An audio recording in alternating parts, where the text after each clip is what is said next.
Ano daw ang masasabi ko sa litrato na to? Ayan. Actually, alam ko na to eh. Pero, i-real talk natin to. Makinig ah, makinig.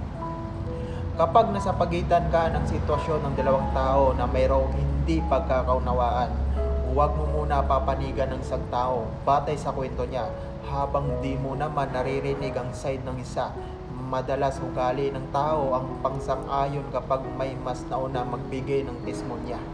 Take note, may mga tao na kahit sila yung mali, napakagaling magmanipula. Feeling pa victim, dadaanin sa iyak pero sila yung abusado. Feeling api, kahit sila yung nakaagrabyado. Babalik ta rin ang sitwasyon para lang makakuha ng simpatsya ng iba. May mga tao na hindi marunong mag-admit kahit sa totoo sila yung mali. Pero nagagawang ipasa sa iba yung kasalanan na sa totoo naman ay siya talaga ang nagkasala.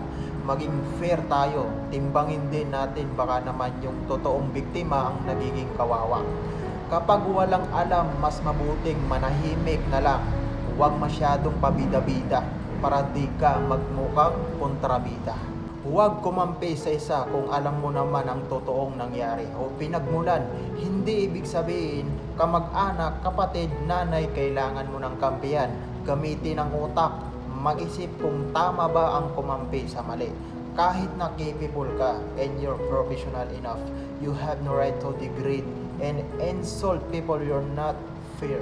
Pinaglalaban nyo lang yung taong malapit sa inyo kahit pareho silang mali. Pakinggan ang magkabilang side, di yung kayo yung nagdi-defend sa kaanak nyo or malapit sa inyo. Peace out.